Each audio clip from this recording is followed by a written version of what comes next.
और जब द्रौपदी ने हाथ उठाकर गोविंद को पुकारा तो भगवान समय पर चले गए।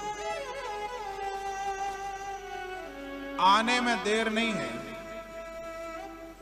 बुलाने में देर है। सच्चा बनने में देर है।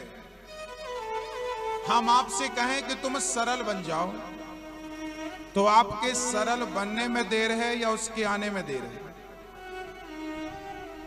आने में देर नहीं है, आपके सरल बनने में देर है। आप सरल बनते नहीं, वो आता नहीं।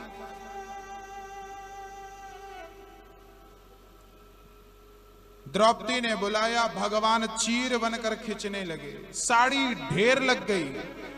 दुशासन बोला, साड़ी बीच नारी है कि नारी बीच साड़ी है कि साड़ी ही की नारी है कि नारी ही की साड़ी है। द्रौपदी ने कहा, मूर्ख, ना साड़ी बीच नारी है, ना नारी बीच साड़ी है, ना साड़ी ही की नारी है, ना नारी ही की साड़ी है। ये तो वृंदावन बिहारी है जो चीर बनकर खिंचा जा रहा है, खिंचा जा रहा है, खिंचा जा रहा है।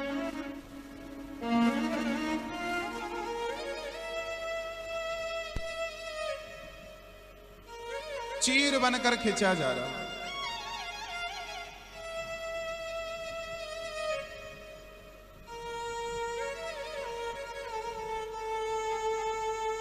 भक्तों,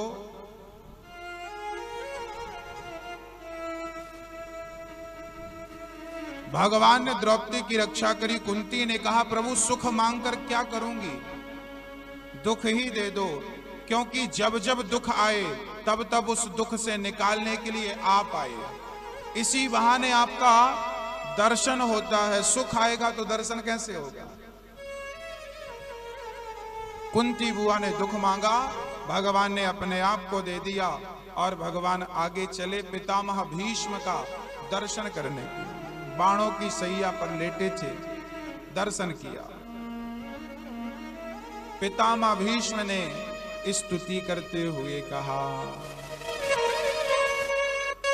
इति मति रूप कल्पिता वितृष्णा भगवत शाश्वत पुंगवे विभूम्नि। पितामह कहते हैं, प्रभु मेरा एक ही मेरी प्रार्थना है कि मेरी बेटी से आप विवाह कर लो। अर्जुन बोले, पितामह आप तो ब्रह्मचारी हो, आपकी बेटी कहां से आ गई? पितामह बोले, ये जो मेरी मति है, मेरी बुद्धि, यही मेरी पुत्री है। मेरी बुद्धि से, मेरी मति से आप विवाह कर लो, विवाह कर लो। अपनी बुद्धि अर्थात आप अपनी बुद्धि भगवान के चरणों में समर्पित कर दें, ये पितामह कहना चाहते। भीष्म पितामह, भीष्म पितामह को इच्छा मृत्यु का वरदान था। बाणों की सैया से शरीर विदीर्ण हो चुका था, परंतु उन्होंने बिना दर्शन किए भगवान का मरे नहीं। याद रखना भक्तों, भगवान का दर्शन किए बिना मर गए तो ये जीवन, ये मानव का तन बेकार है, व्यर्थ है, बेकार है। पितामह ने दर्शन किया, भगवान के सामने उनके प्राण निकल गए। पांडवों ने संस्कार किया और भगवान द्वारिका चले गए। उत्तरा का गर्भ जन्म लेता है परीक्षित के रूप में। भगवान ने आकर परीक्षित को गोद में खिलाया। फिर भगवान द्वारिका गए, वहां स्वागत हुआ। 125 वर्ष की लीला पूर्ण करके जब भगवान धराधाम को छोड़कर गए, तब कलयुग आ गया। परीक्षित ने कलयुग को रहने के 4 कमरे बनवाए। एक छोटी सी सूचना मैं आपको दे दूं भक्तों, अभी थोड़ी देर पहले हमने कहा कि अपनी मां की सेवा करनी चाहिए। आज हमारे भारत में बहुत सारे बच्चे बहुएं ऐसी हैं जो अपनी माँ की सेवा नहीं करते। ऐसी बुजुर्ग बूढ़ी माँ मेरे पास आती है और हमसे कहती हैं कि बेटा, हमारी बहू और हमारे बेटे ने तो सेवा नहीं की, अब हम आपसे उम्मीद लेकर आई हैं। तो ऐसी वृद्ध माएं मेरे पास आती हैं और कहती हैं कि हमें हमारे रहने का और हमारे खाने का आप इंतजाम करो। तब हमें लगता है कि शायद इन माओं के माध्यम से स्वयं भगवान हमसे कहते हैं कि तुम सेवा करो। इसलिए इन वृद्ध माओं के लिए हम वृंदावन में जगन्नाथ भगवान की प्रेरणा से, बिहारी जी की कृपा से श्रीधाम वृंदावन में परिक्रमा मार्ग में एक आश्रम बनने जा रहा है, गौरी गोपाल वृद्धाश्रम, जहां पर वृद्ध माताओं के रहने की, खाने की, स्वास्थ्य की, वस्त्र की सारी व्यवस्थाएं आजीवन रहेंगी। जहां वृद्ध माएं रहेंगी, भोजन करेंगी और आनंद से। अभी 18 अगस्त को, अगले महीने में कथा है 18 अगस्त से वृंदावन में। उस कथा में ब्रज 84 कोष की परिक्रमा लगवाई जा रही है। जिनको भी सम्मिलित होना है आप भी सम्मिलित हो सकते हैं। 84 कोष की परिक्रमा है, पूरे देश से भक्त आ रहे हैं और जहां कथा होगी पास में ही आपको दर्शन कराया जाएगा, जहां वृद्ध माओं के रहने की, खाने की संपूर्ण व्यवस्थाएं करने वाले भगवान हैं। ईश्वर ने आपको और हमें निमित्त बना रखा। मैं कोशिश करता हूं कि आप सभी अपने माँ बाप की सेवा करें, ताकि आपके माँ बाप वृद्धाश्रम की ओर ना बढ़ सकें। आप सेवा करिए, परंतु जो माँ बाप परेशान हैं, वंचित हैं अपने बच्चों की सेवा से, ऐसे माँ बाप का क्या? तो इन वृद्ध माओं के लिए आप अपना हाथ बढ़ा सकते हैं। ये सारा काम आप जैसे भक्तों के सहयोग, योगदान से ही संभव है। बहुत सारे भक्त, जो देश के भक्त टीवियों पर कथा श्रवण करते हैं, वो सारे भक्त अपना सहयोग देते हैं। एक वृद्ध मां के आप संपूर्ण भोजन की व्यवस्था कर सकते हैं। आप यदि 21,000 रुपए देंगे तो 21,000 से आप हमारे मेंबर हो जाएंगे, सदस्य हो जाएंगे। आपको सदस्यता प्रमाण पत्र दिया जाएगा और वो 21,000 हम बैंक में जमा कर देंगे। तो उसी 21,000 के ब्याज से एक माह को आजीवन दोनों टाइम भरपेट भोजन प्राप्त होता रहेगा, आपके इतने से सहयोग से। एक माँ आपके द्वारा जीवन भर भोजन करती रहेगी।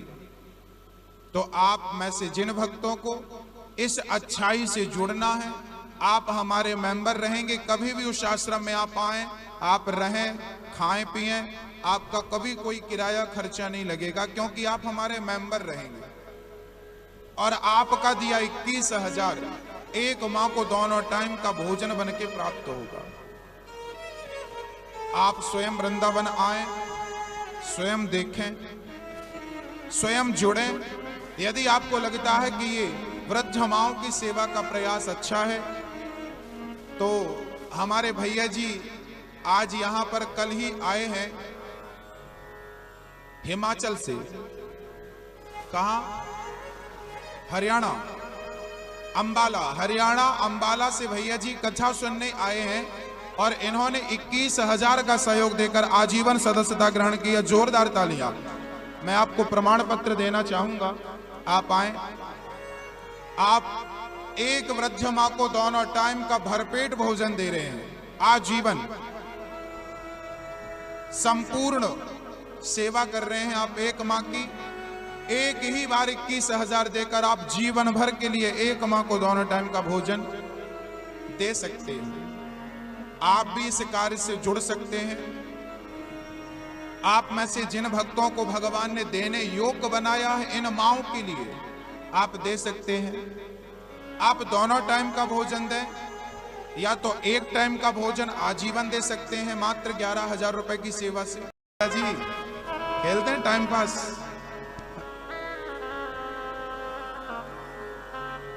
हमारे देश के सबसे ज्यादा बूढ़े लोग जुआ खेलते हैं।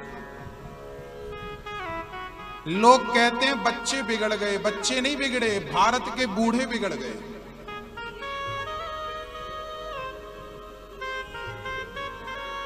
इन बूढ़ों ने बच्चों को जुआ खेलना सिखाया। हाँ या ना? अभी आपने देखा सारे बूढ़े बैठ जाते हैं, शाम हो बैठ गए सारे बूढ़े एक्सपायरी डेट वाले एक तरफ बैठ जाते हैं और जुआ। एक दादाजी से हमने पूछा क्या कर रहे हो? महाराज जी जुआ नहीं खेल रहे हैं, टाइम पास कर रहे हैं। हमने कहा टाइम पास? अब आप क्या टाइम पास करोगे? अब तो टाइम खुद आपको पास करने वाला है। करने वाला कि नहीं? बुढ़ापा आ गया, ये कोई जुआ खेलने का टाइम है? अरे माला जपो, भगवान का चिंतन करो, रामायण पढ़ो, भजन करो, तीर्थ यात्रा करो, चिंतन करो। जुआ खेलने से कल्याण होगा? कलयुग का पहला ठिकाना जुआ। जुआ खेलोगे तो नाश नहीं होगा, सर्वनाश की व्यवस्था। किसका हुआ? कौरवों ने जुआ ही तो खेला था। जुआ खेला तो महाभारत हुआ कि नहीं? जुआ हमेशा महाभारत को जन्म देता है, याद रखिएगा। या तो खेलने वाले से महाभारत होगा या तो घर परिवार में महाभारत होगा। जुआ खेलोगे तो महाभारत निश्चित होगा और उस व्यक्ति के जीवन में कभी शांति नहीं होती जो जुआ खेलता है। आप प्रमाण है, प्रत्यक्ष देख लो। जो लोग जुआ खेलते हैं उनका बैकग्राउंड चेक कर लो एक बार कि उनके साथ क्या चल रहा है, क्योंकि कलयुग वही है जहां पर जुआ। और दूसरा ठिकाना पानम। पानम बोले तो शराब। आप लोग तो नहीं पीते शराब? कौन कौन नहीं पीता हाथ उठाओ जगन्नाथपुरी में बैठ के। कभी आपने पिया ही नहीं? कभी हाथ उठाओ। आपने पी? अभी भी चलती है? नहीं, यहां नहीं, मतलब घर पे चलेगी।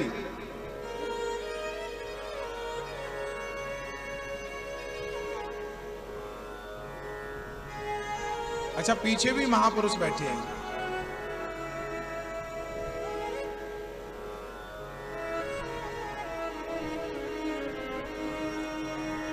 अच्छा, शराब पीने से आपका भला हुआ? नहीं हुआ। तो क्यों पीते?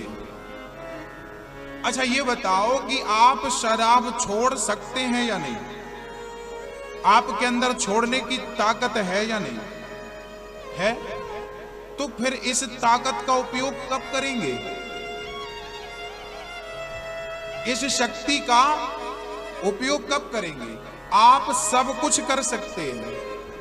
शराब ने आज तक किसी का घर बसाया नहीं, बल्कि बसे बसाए घर को उजाड़ा है। फिर भी लोग समझते नहीं। अरे शराब पीने से हमारा नुकसान थोड़ी है। किसका है? खुद का नुकसान। अपने पांव में कुल्हाड़ी मारना किसे कहते हैं? इसे ही तो कहते हैं। शराब की बोतल में लिखा है शराब पीना स्वास्थ्य के लिए हानिकारक है।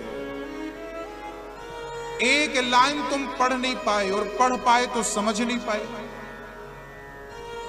कहते हो हम पढ़े लिखे लोग हैं। एक लाइन तो पढ़ते बनी नहीं, बाकी क्या पढ़ा भगवान जाने।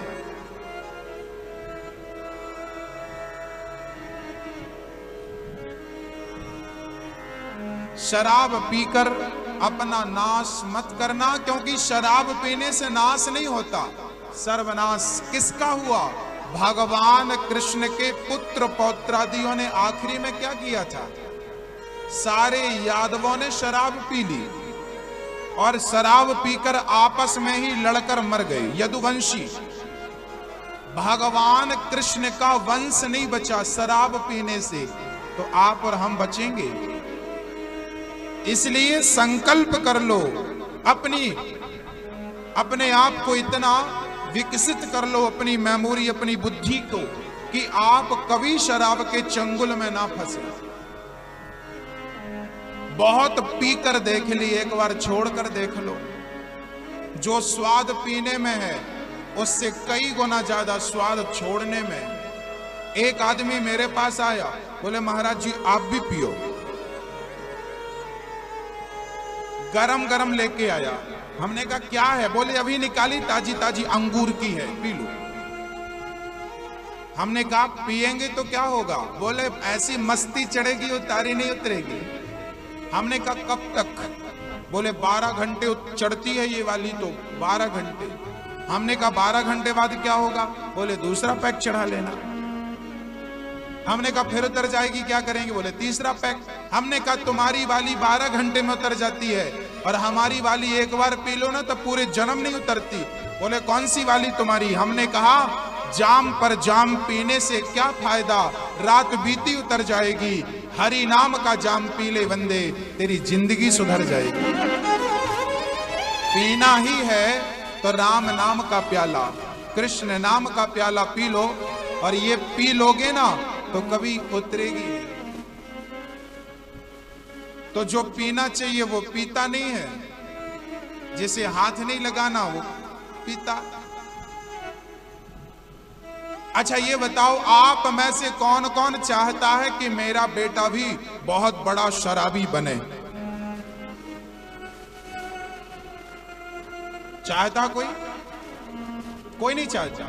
यदि आप नहीं चाहते कि मेरा बेटा शराबी बने तो आप शराबी क्यों हैं?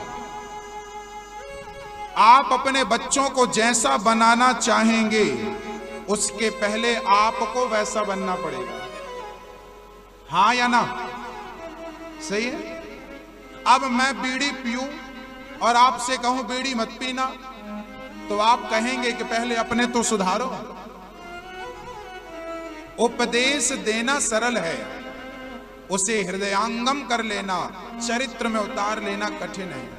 या मेरी माँ, भैया जी, आप अपने बच्चे को शराबी नहीं बनाना चाहते तो आप भी शराब का परित्याग कर दीजिए, और नहीं करेंगे तो ये समझिए कि आप अपनी पीढ़ी को बर्बाद करना चाह रहे हैं। आप वो बाप होंगे जो अपने बच्चों को अंधेरे में और गड्ढे में ढकेलना चाह रहे हैं। हाँ, अब आपको प्रकाश की ओर जाना है या अंधकार की ओर, संस्कार की ओर जाना है या कुसंग की ओर? आप देख लीजिए। कलयुग वही है जहां शराब है। और आज हमारे भारत की ये हालत है कि शाम होती है, मंदिरों में भीड़ नहीं लगती, शराब की दुकानों में लाइन लग जाती। मंदिर सूना सूना रहेगा, भरी रहेंगी मधुशाला, पिता के संग भरी सभा में नाचेगी घर की बाला। एक ऐसा कन्यादान पिता ही कन्या का धन खाएगा, रामचंद्र कह गए सिया से ऐसा कलयुग आएगा। बताओ, घंटा घंटी बजाने वाला मंदिर में नहीं है शाम के टाइम, और शराब की दुकानों में भीड़ लगी। यही तो कलयुग है, जहां धर्म कम हो गया अधर्म ज्यादा हो गया। मंदिर जाने वाले को पागल समझा जाने लगा और शराब की दुकान में लाइन लगा के खड़े होने वाले को बुद्धिमान समझा जाने लगा। यही तो कलयुग है। आजकल आपके बच्चों से आप कहो बेटा कथा सुना करो, थोड़ा भजन किया करो, आपका बच्चा आपको कहेगा तुम बेवकूफ हो, वो आपको पागल समझेगा। हमारी माँ पागल हो गई है, हमारा पिता पागल हो गया, और शराब की दुकान में जाकर खुद खड़ा हो जाएगा। सबके बीच में खड़ा होकर एक हाथ में चाय का प्याला, दूसरे हाथ में सिगरेट पिएगा। वो अक्लमंदी है, पर सत्संग करना उसके लिए बेवकूफी है। ये चरित्र हो गया बच्चों का। एक बच्चे की बात नहीं है, बहुत बच्चों की बात। आपके बच्चे भी सम्मिलित होंगे। बड़े अच्छे लोग होते हैं वो जो अपने बच्चों को संस्कार से जोड़ के रखते हैं। ईश्वर की कृपा होती है उन पर। याद रखना, आप बहुत धनवान हैं, ये भगवान की कृपा नहीं है, बल्कि आपकी पत्नी, आपका पति, आपका बच्चा, आपकी बच्ची जवानी में भी, इस उम्र में भी संस्कार और सत्संग से जुड़े हैं। ये भगवान की कृपा। आपके बच्चे संस्कारी हैं, ये भगवान की विशेष कृपा। नहीं, धन तो बड़ी बात नहीं है, धन तो वैश्य के पास भी होता, लेकिन संस्कार उसके पास नहीं है। तो संस्कार बड़ी चीज है, पैसा बड़ी चीज नहीं है। आजकल लोग ना पैसे को महत्व देते हैं, संस्कार को महत्व नहीं देते। अपने बच्चों को पैसे की ओर बढ़ाते हैं, संस्कारी नहीं बनाते। हमारे बुजुर्गों की एक कहावत है, आपको याद दिला दूं, आपको वैसे याद तो सब कुछ है। हमारे बुजुर्ग कहावत कहते थे कि पूत कपूत तो क्यों धन संचय, और पूत सपूत तो क्यों धन संचय। अर्थात बेटा नालायक है तो भी पैसा कमा के रखने की जरूरत नहीं है। नालायक है, 1 करोड़ रख दोगे उड़ा लेगा, और बेटा लायक है तो भी पैसा कमा के रखने की जरूरत नहीं, लायक है तो कमा के खा लेगा। तो बेटा नालायक है तो भी पैसा कमा के रखने की जरूरत नहीं है, और लायक है तो भी रखने की जरूरत नहीं है। जो है वो धर्म में लगाओ, अपने आप भगवान से जोड़ो, औरों को भगवान से जोड़ो, सत्कर्म में लगाओ, वृद्धों की सेवा में लगाओ, पर हित में लगाओ। आपके बच्चों को केवल संस्कार दे दो, बस टैलेंट दे दो, बस योग्यता दे दो, बस। उसके बाद धन देने की जरूरत नहीं है, धन तो वो कमा लेंगे। और आपने यदि बच्चों को धन दिया तो समझ लेना कि आपने अपने बच्चों को बैसाखी पकड़ा दी। बैसाखी पकड़ा दी मतलब वो बाप के धन पर निर्भर हो जाएंगे, कमा के खाने का टैलेंट भूल जाएंगे। इसलिए अच्छा पिता वही है, अच्छी मां वही है जो बच्चों को केवल संस्कार देती है। आज आपके बच्चे को पता है कि मेरे बाप के पास करोड़ों की दौलत है, वो क्यों कमाएगा? उसे पता है कि मेरा बाप करोड़पति है, ऐश करूंगा, सुरा सुंदरी में उड़ा रहा है। इसलिए जरूरत से ज्यादा धनवान होना मतलब बच्चों को गड्ढे में गिराना। अक्सर पैसे वालों के बच्चे शराबी और चरित्रहीन होते हैं, अक्सर देखा गया है। अक्सर देखने को क्या मिलता है, जिसके पास ज्यादा धन है उसका बेटा कैसा है, या तो शराबी है या तो चरित्रहीन है। सुरा और सुंदरी दोनों में उलझा हुआ। जो व्यक्ति कमाता है ना पैसा, वही पैसे की वैल्यू समझता है, कीमत समझता है। इसलिए बच्चों के लिए आप किसके लिए कर रहे हो? बच्चों के लिए। बच्चों के पागलपन है ये, बच्चों के लिए मत करो। कमाएंगे खाएंगे, आप कर रहे हो करो, अपने हाथ से दान कर लो, धर्म कर लो, कथा सुन लो, पुण्य कर लो, दीन दुखियों की सेवा कर लो, सब धरा रह जाएगा। बेटा शराब पी लेगा, 1000 रुपया की बोतल लाएगा। गरीब है तो 25 रुपए वाली से काम चला लेता है, पैसे वाला है तो 1000 से कम की बात ही नहीं करता। तो पैसा इसलिए है कि वो 1000 की पिएगा। इसलिए बच्चों को संस्कारी बनाइए। कलयुग का तीसरा स्थान है चरित्रहीनता। जहां चरित्रहीन लोग हैं, या स्त्री है या पुरुष है, वो कलयुग है, वहां कलयुग है। और कलयुग का चौथा स्थान है मांस। आप लोग अंडा खाते हो कि नहीं? खाते नहीं? आप लोग तो नहीं खाते मांस? अंडा, मुर्गी, मछली, बकरा, बकरी खाते हैं? अच्छा, खाते हैं आप? मांस खाते हैं? अच्छा लगता है? अच्छा, आप एक काम करना, एक मरी हुई मछली को आप जिंदा कर देना। क्या कर सकते हो? मरी हुई मछली को आप जिंदा नहीं कर सकते। अरे किसी को आप जीवन दान दे नहीं सकते, तो किसी की जान लेने का अधिकार किसने दिया है आपको? किसी मरे हुए को आप जिंदा नहीं कर सकते, तो जिंदा को मारने का अधिकार किसने दिया? हमारा भारत अहिंसा ही परमो धर्म। यहां चींटी को मारना हम पाप समझते हैं, वहां लोग मांस खाएंगे। बताओ कितना गलत है। यदि आपके पास रोटी ना हो, खाने को दाल चावल सब्जी ना हो, तो मांस खाओ, कौन रोकेगा? पर सब कुछ दिया मालिक ने, फिर भी तुम मांस खाओगे, गंदगी खाओगे, अगले जन्म में सुअर बना के भेजेगा भगवान, खाती रहो।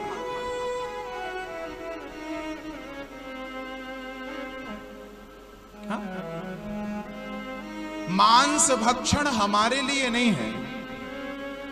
मांस शेर खा सकता, उसे पाप नहीं लगेगा, क्योंकि वो मांसाहारी है। मांसाहारी जानवर अलग होता है, शाकाहारी जानवर अलग होता है। गाय शाकाहारी है, शेर मांसाहारी है। इनमें अंतर क्या होता है? बोले मांसाहारी जितने भी जानवर होते हैं वो अपनी जिह्वा से पानी पीते हैं, चाट चाट के।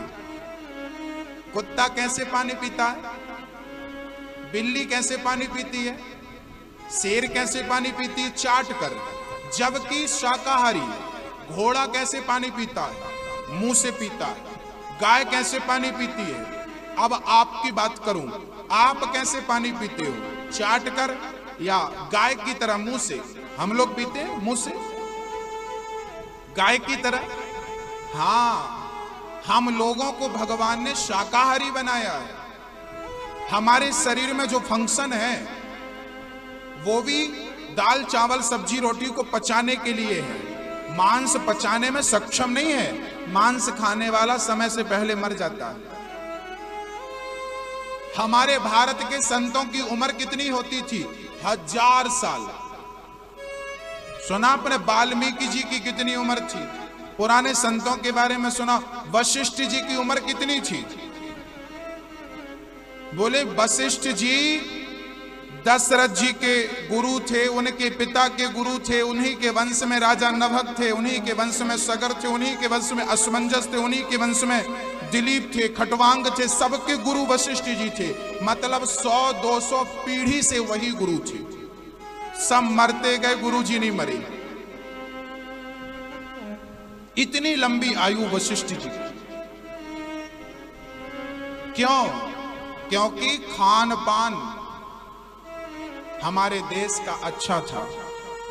इसलिए आप भी अच्छा खाइए। सब दिया भगवान ने, प्रसाद खाइए बढ़िया। अभी मंदिर जाइए, आनंद बाजार में भगवान का भोग मिल रहा होगा। यहां आए हैं पुरी में तो आप लोग इतनी देर तक सोते हैं, ये अच्छा नहीं है। घर पर तो सोना ही है। सवेरे जल्दी उठना चाहिए आपको, और जल्दी उठकर पहला दर्शन जगन्नाथ भगवान का करना चाहिए। 7 दिन बाद घर चले जाओगे, फिर सोना ही तो है। यहां भी आकर कम से कम तुम सो रहे हो 8 बजे तक, ये तो गलत है। जल्दी उठना सीखो और पहला दर्शन करने जाओ। पहला दर्शन, वहां जाओ, दर्शन करो शांति से, और 10 मिनट आधा घंटा वहीं पर बैठो, आंख बंद करके भगवान का जो दर्शन किया है उसका चिंतन करो।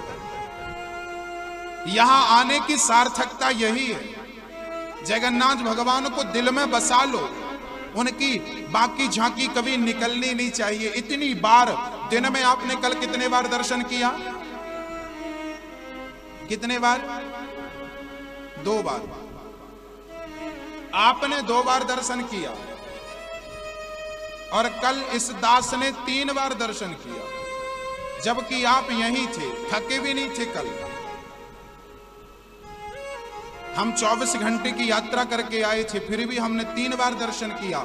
मैं ये नहीं कहता कि मैं कितने बार किया हूं, पर मेरा कहना केवल ये है कि यहां हो तो ज्यादा से ज्यादा, अधिक से अधिक, क्योंकि यहां हम आए क्यों हैं? सोने, खाने। और याद रखना, यहां आए हो तो यहां का भोजन कम करना। आनंद बाजार है, वहां पर, वहां भगवान का प्रसाद मिलता है, दाल चावल, वो प्रसाद भगवान का भोग है। कहते हैं उस भोग को ना ब्रह्मा भी तरसते हैं। आप सौभाग्य पूरी दुनिया की सबसे बड़ी रसोई है जगन्नाथ की रसोई। पता है आपको? लाखों लोग रोज भोजन करते हैं। जगन्नाथ भगवान का एक दिन का खर्चा कितना पता है? 70 लाख रुपए एक दिन का। 5 लाख के तो केवल मिट्टी के घड़े होते हैं रोज की। 5 लाख रुपए के केवल बर्तन होते हैं भगवान के। और रोज कौन सा बर्तन? आज का बर्तन आज ही रहेगा, कल फूट जाएगा। मिट्टी का भगवान का पूरा भोजन, दाल चावल जो भी व्यंजन होता सब किस में बनता है? मिट्टी के पात्र में। यहां के 365 कुम्हार हैं। हर दिन एक कुम्हार का नंबर आता है। एक दिन में 5 लाख रुपए कमाता है वो। फिर उसका नंबर आएगा 1 साल बाद। 365 कुम्हार हैं हर दिन की। एक दिन कमा लिया, साल भर जगन्नाथ भगवान देता।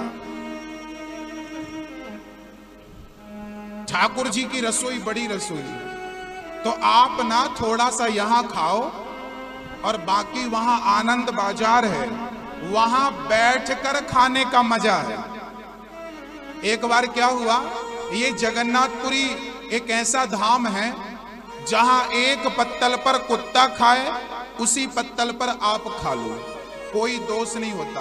उसी पत्तल पर चांडाल खाए, उसी पत्तल पर ब्राह्मण खाए, कोई दोष नहीं होता। एक बार क्या हुआ था,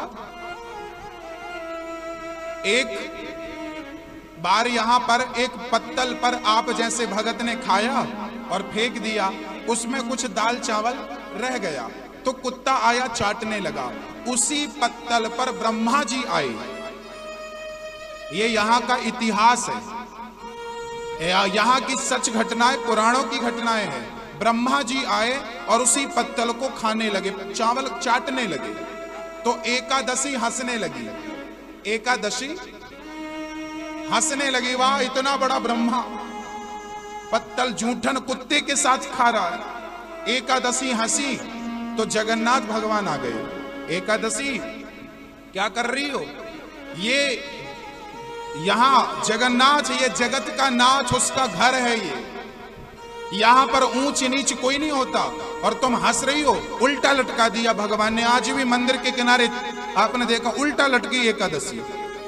ये जगन्नाथपुरी ही एक ऐसा धाम है जहां एकादशी के दिन भी भगवान को भात का भोग लगता है।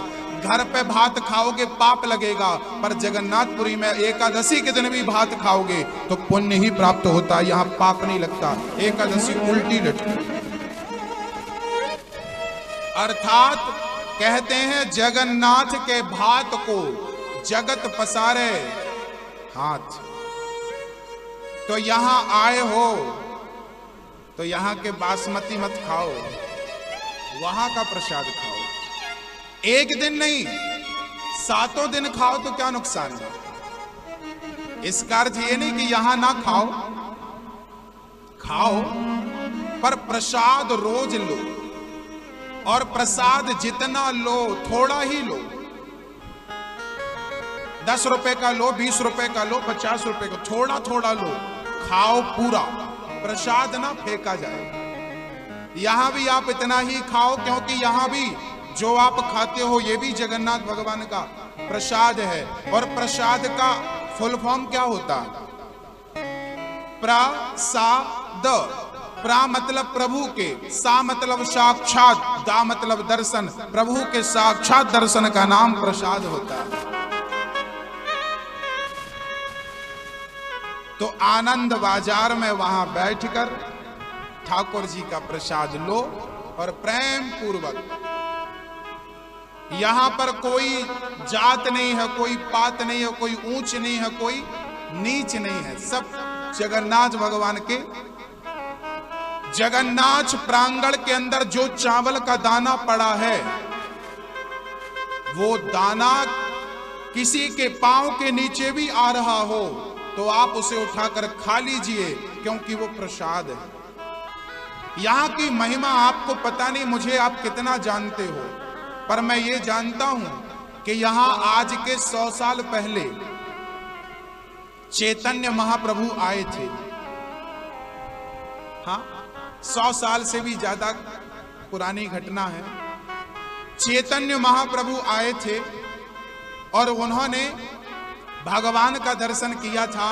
तो इतना प्रेम था भगवान के प्रति कि वो जहां ज्योति जलती है, गरुड़ स्तंभ देखा कि नहीं?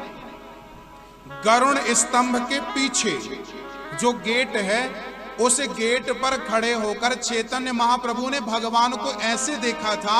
तो इतना प्रेम जागा, इतना प्रेम जागा कि जिस पत्थर पर उनकी उंगलियां थी वो पत्थर पिघल गए और उनकी उंगलियां धंस गईं।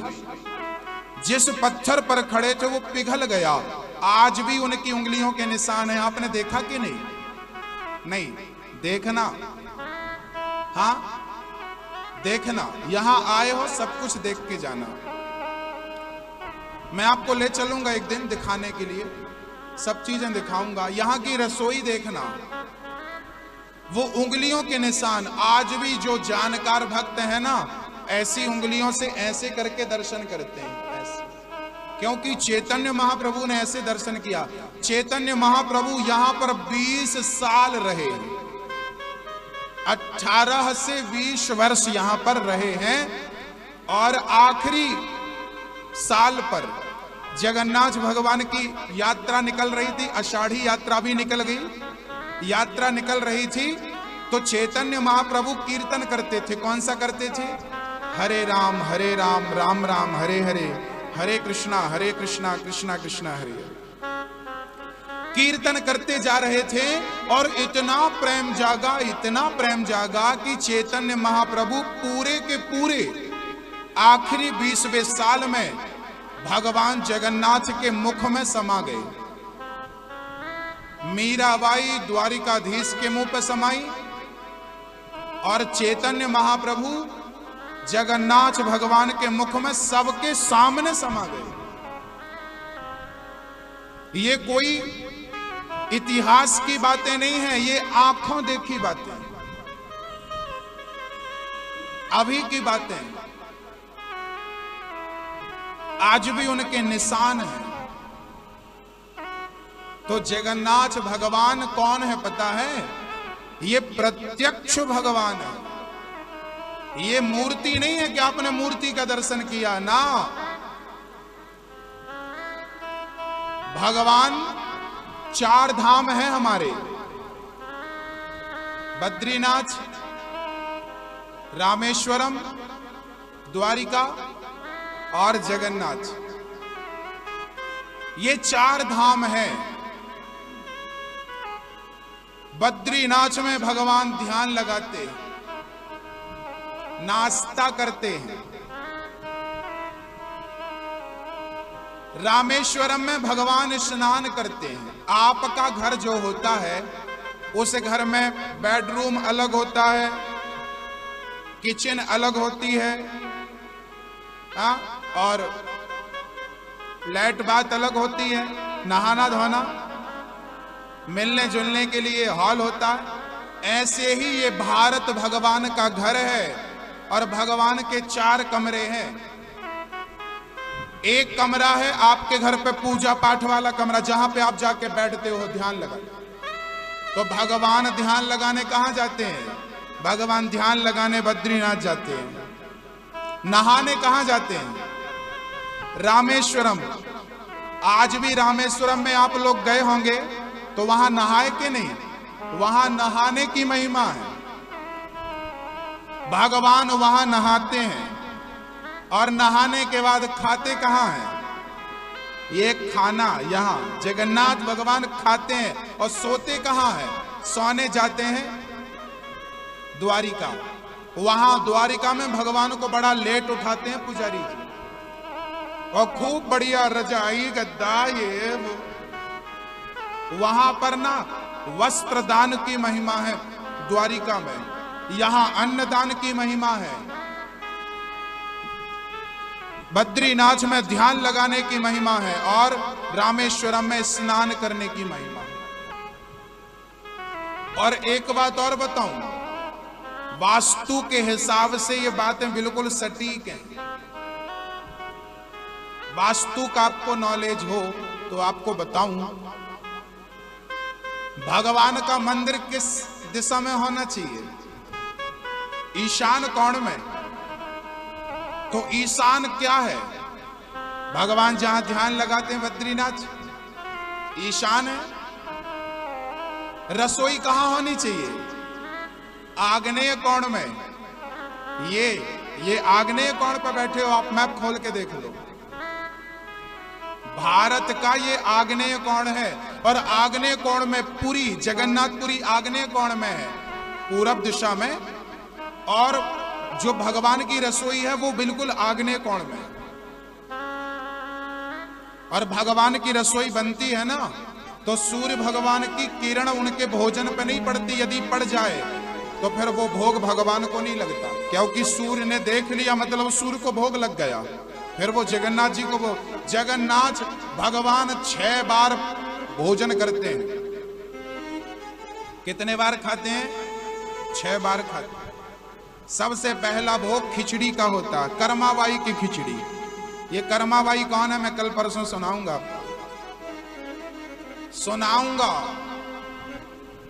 और आज भी कर्माबाई यहां पे है, आज भी है,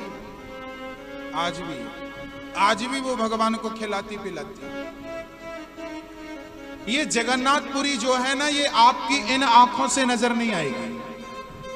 इनके लिए प्रेम भक्ति जब तक जागेगा नहीं तब तक आप यहां कुछ देख नहीं पाओगे। यहां मौज मस्ती नहीं है, यहां शांति है, दर्शन है। जगन्नाथ भगवान की अनंत महिमाएं हैं, अनंत। जगन्नाथ भगवान का शमशान भी है, देखा कि नहीं आपने? जगन्नाथ भगवान जब 2 आषाढ़ आते हैं, आषाढ़ जब 2 आते हैं, पुरुषोत्तम महीना आता कि नहीं? हर 15 साल में या 18 साल में या 25 साल में जब 2 आषाढ़ आते हैं, तब जगन्नाथ भगवान का ये विग्रह शमशान में गाड़ दिया जाता है और दूसरे जगन्नाथ भगवान बनते हैं और इनका हृदय परिवर्तन किया जाता है। आपको ये विधि पता है कि नहीं? जानकारी नहीं है? मैं आपको बता देता हूं। अभी 2015 में जगन्नाथ भगवान का हृदय परिवर्तन हुआ। अब जब 2 आषाढ़ आएंगे, लगभग 2024 के लगभग है, और आगे देखना पड़ेगा कैलेंडर पंचांग। तो क्या होता है, यहां का सबसे बूढ़ा पुजारी होता है, उस पुजारी को सपना आता है कि फलानी जगह पर नीम का पेड़ है, उस पेड़ पर सांप है, उसके लक्षण होते हैं, 7 लक्षण होते हैं। जब 7 लक्षण मैच कर जाएं, तब सोने की कुल्हाड़ी से उसको काट कर पुजारी लोग वहां से कीर्तन करते करते लाते हैं, श्री कृष्ण गोविंद हरे मुरारी। पूरा दिन रात कीर्तन चलता है और फिर उसी लकड़ी के भगवान बनाए जाते हैं। कहते हैं आज भी विश्वकर्मा जी आते हैं उस टाइम पे और वो बनाकर चले जाते हैं।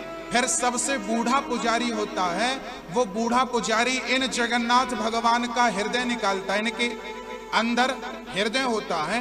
हृदय कौन सा, मैं आपको बता दूं।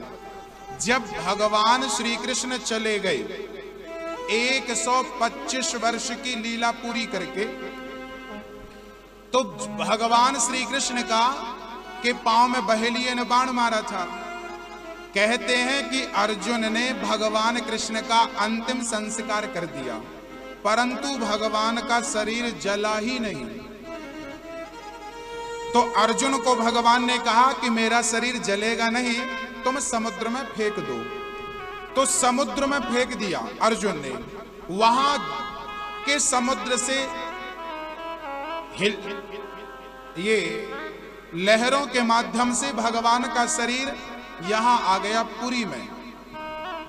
और इंद्रद्युम्न राजा ने जब पहली बार भगवान को बनवाया था, विश्वकर्मा जी आए थे, तब इंद्रद्युम्न के सामने भगवान का वही शरीर, भगवान कृष्ण का वो शरीर जो जला नहीं, भगवान बोले मैं कलयुग में भी रहकर अपने भक्तों को दर्शन दूंगा। तो भगवान का वही अध जला शरीर ला करके और जगन्नाथ भगवान के अंदर डाल दिया, अंदर स्थान बनाया, ऊपर से लकड़ी का अंदर जगह बनाई और भगवान का पूरा शरीर डाल दिया गया जो बचा था। कहते हैं भगवान का ये अंग बचा था, हृदय। आज भी जब वो दूसरे भगवान बनते हैं तो इनसे वो हृदय निकालकर उनमें स्थापित कर दिया जाता है। और सबसे बूढ़ा पुजारी होता है, उसकी आंख बांध दी जाती है और केवल एक ही होता है। और वो पुजारी जब निकालता है तो वो पुजारी बताता है कि ऐसा महसूस होता है कि दिल की धड़कन चल रही है, और वो डाल देता। और उसके बाद 1 महीने के अंदर वो पुजारी चला जाता है। आज भी यहाँ की ये परंपरा है, पूछ लीजिएगा किसी से। वो शमशान भी है जहां फिर पुराने भगवान को जमीन में गाड़ दिया जाता है। पास में ही है, आप लोग जाइएगा, दर्शन करिएगा, सब जगह पे बड़ी महिमा है। ये जगन्नाथ भगवान कोई मूर्ति नहीं है, प्रत्यक्ष भगवान, प्रत्यक्ष। कहते हैं ना, जिसका नाथ जगन्नाथ है, सबके नाथ जगन्नाथ है। कोई कहे कि मैं अनाथ हूं, जिसके नाथ जगन्नाथ हैं वो अनाथ कैसे हो सकता? सबके नाथ जगन्नाथ।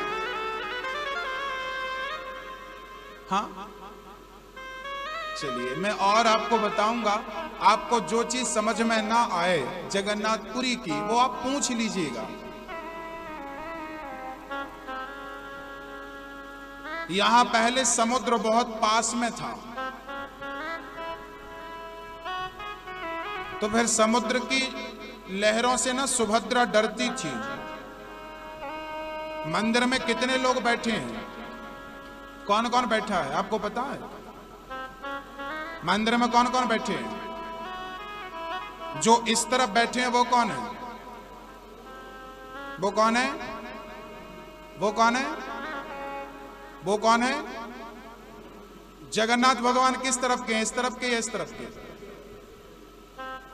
जो सबसे पहले हैं वो बलभद्र जी हैं, बीच में छोटी सी हैं सुभद्रा जी हैं, और इस तरफ जो काले हैं ब्लैक, वो जगन्नाथ भगवान। जगन्नाथ भगवान की बहन सुभद्रा डर रही थी, समुद्र पास में था। तब फिर हनुमान जी पश्चिम द्वार में, आपने देखा होगा, हनुमान जी ऐसे करके, कान पत्ता हनुमान जी उनको कहते हैं। तो वो हनुमान जी को जगन्नाथ भगवान ने नियुक्त किया था, चलो समुद्र को आप दूर भगाओ। तब समुद्र को दूर किया, फिर भी लहरें आ रही थी, आवाज। तब हनुमान जी बोले, इस आवाज को मैं बस सुनूंगा और कोई नहीं। इसलिए ऐसे कान करके खड़े हैं हनुमान जी। उन्हीं हनुमान जी के मंदिर में एक छोटा सा मेंढक आता है। वो मेंढक बहुत पुराना है, कहते हैं वो हनुमान जी का दर्शन करने वहीं रहता है। अमावस पूर्णिमा को दिखता है, कई साल पुराना मेंढक वो वहीं रहता है, हनुमान जी का दर्शन। मतलब यहाँ के पेड़ पौधे पशु पक्षी भी, आप ये मत समझना ये पेड़ है, ये पौधा, ये पशु, ये पंडा है, ये यहाँ कोई नहीं है। यहाँ सब जगन्नाथ भगवान का परिकर है, भक्त हैं, किसी न किसी रूप में भक्त ही यहाँ उपस्थित है। यहाँ बहुत पुण्य किया होगा यहाँ के लोगों ने, तब यहाँ जन्म लिया। यहाँ के लोग बड़े आपको लगते होंगे कि बड़ा दुष्ट है, खराब है, ऐसा है, वैसा है ना, वो हमें लग रहा है, पर बिना पुण्य से यहाँ जन्म नहीं होता। इसलिए यहाँ का पत्थर भी जगन्नाथ है, यहाँ स्त्री पर जगन्नाथ है, यहाँ का पुरुष जगन्नाथ है, यहाँ जो दिख रहा है सब जगन्नाथ। बड़ी अद्भुत महिमा। राजा परीक्षित ने कलयुग को 4 स्थान दिए। कलयुग बोला महाराज मुझे कोई और स्थान दो। तब सोना दे दिया। जो मेहनत का धन है उस पर कृष्ण, जो पाप का धन है उस पर कलयुग बैठेगा। राजा परीक्षित को श्राप लगा है 7 दिन में मरने का। शमीक जी के गले पे मरा हुआ सर्प डाला, श्रृंगी जी ने श्राप दे दिया। राजा परीक्षित को पता चला मुझे 7वें दिन मरना है। घर से निकलकर गंगा के तट पर चले गए। पता चले कि मरना है तो घर परिवार छोड़ देना मरने के पहले। घर पे तो मरने ही मत।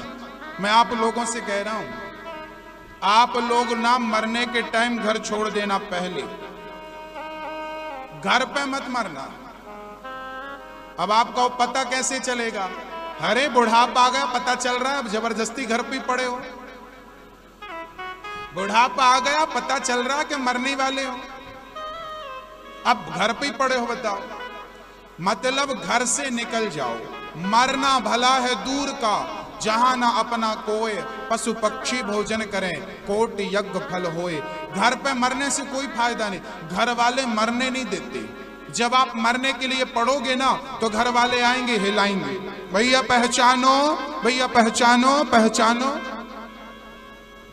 कोई हाथ पकड़ के, कोई पांव। एक बार एक सज्जन मर रहे थे, लोगों ने भीड़ लगा ली और बैलेंस बिगड़ा, सारे लोग उसके ऊपर गिर गए, निपट गए। घंटे 2 घंटे जिंदा रहता, गिर गए ऊपर, मर गया। तो ये दुनिया वाले आपको देखने नहीं आएंगे। कई लोग तो मारने ही आते, चलो थोड़ा बहुत बचाओ तो अपन निपटा लो। तो घर वाले मरने नहीं देते शांति। इसीलिए घर पे रहोगे ना, लोग आएंगे। कई लोग बस स्टैंड से रोना चालू, कई लोग घर से रोना चालू, रो रो के हिलाएंगे और आपसे कहेंगे हमें पहचानो। कोई ये नहीं कहेगा कि बुढ़ापा अब मर रहे हो, अब राम को पहचान लो। कोई रात नहीं दिलाएंगे, सब कहेंगे हमें पहचानो। और आपका क्या? आप दुनिया वालों को देखते देखते मर गए तो क्या होगा? ये दुनिया वालों का कुछ नहीं बिगड़ेगा। ये तो 13 दिन बाद आपके नाम के रसगुल्ले खाएंगे। ये दुनिया वाले आपके मरने पर 13 दिन बाद क्या खाएंगे? आपके नाम के, भाई सब एक और लाना, बढ़िया बनाया। ये मरे का रसगुल्ले खाएंगे और रो धोकर आएंगे और खा पी के चले जाएंगे। बिगड़ेगा आपका, बिगड़ेगा। इसलिए दुनिया वालों को देखते देखते मत मरना। इतना तो करना स्वामी, जब प्राण तन से निकले, गोविंद नाम लेकर मेरे प्राण तन से निकले। आना जरूर आना, राधे को साथ लाना, मुरली मधुर बजाना, जब प्राण तन से निकले। इतना तो करना स्वामी, इतना तो करना स्वामी, जब प्राण तन से। राजा परीक्षित गंगा के तट पर गए। जल्दी मरने वाले व्यक्ति को क्या करना चाहिए, ये प्रश्न है। इस प्रश्न पर प्रकाश कल डालेंगे। आज की कथा को यहीं विराम। सुखदेव जी राजा परीक्षित को ज्ञान दे रहे हैं। सुखदेव जी के सामने परीक्षित हाथ जोड़कर बैठे हैं। सभी संत बैठ गए, सुखदेव भगवान का दर्शन किया। बोलिए सुखदेव भगवान की। अब सभी लोग प्रेम से एक बार मस्ती से झूम लेते हैं, फिर आरती उतारते हैं।